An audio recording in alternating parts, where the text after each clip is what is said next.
I call the Honourable Member for Durack. Thank you, Deputy Speaker. I'm very pleased to rise in this chamber to speak about one of the things I'm very passionate about, which is West Australia's north.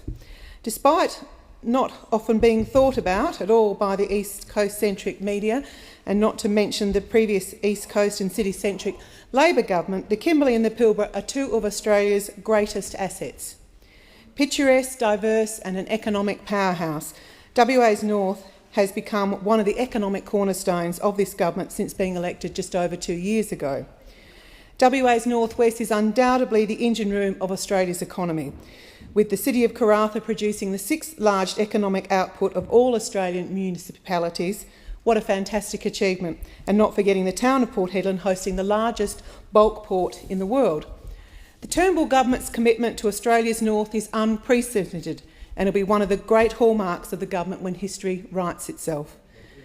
Since I was elected, I've overseen an enormous investment in infrastructure in Durack, which has been second to none. After 6 years of virtually being ignored or written off, perhaps as a safe Liberal seat by the previous Labor government, I've ensured WA's north has and will have the infrastructure it needs for today, tomorrow and for many years to come. Before Christmas, Deputy Speaker, I announced that the City of Karratha was to receive a $10 million in federal funding for the new Karratha Arts and Community Precinct project, and this, Deputy Speaker, has been labelled a game changer by their Mayor Peter Long.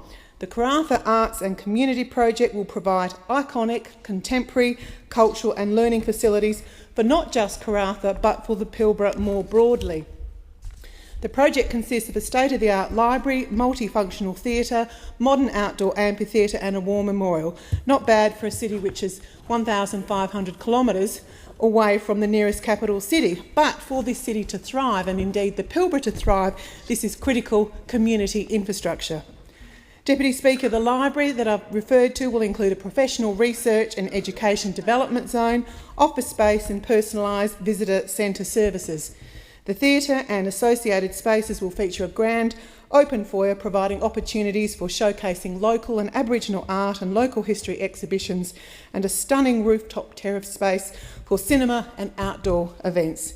This project, along with the restoration of the Victoria Hotel in Roebourne, which the Turnbull government has committed $2 million to, will not only create local jobs in the Pilbara but be a much needed source of tourism and transport infrastructure to cultural, sporting and healthcare facilities in the region. Both of these projects will make the Pilbara more livable and hopefully will attract more families, which in turn will lead to less FIFO workers. Following this government's Northern Australia White Paper, Our North, Our Future, the Turnbull government will make an unparalleled investment in the north.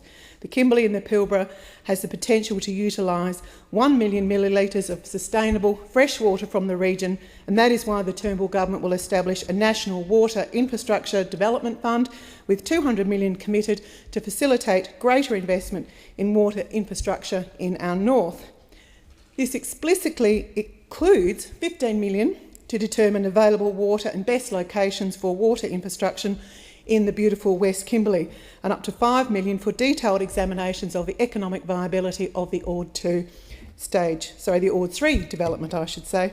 Deputy Speaker, this is on top of $800,000 in funding to the Shire of East Pilbara for road construction or maintenance, over $620,000 to the Shire of Ashburton, and over $590,000 to the Shire of Wyndham East Kimberley. And these are just many examples of the new infrastructure in the Pilbara and the Kimberley since I was elected. And I shouldn't forget the millions of dollars that have been spent on improving the Great Northern Highway and also the North West Coastal Highway. So with the commencement of a new year, Deputy Speaker, I look forward to announcing more infrastructure projects in the Pilbara and the Kimberley, two fabulous gems in my electorate.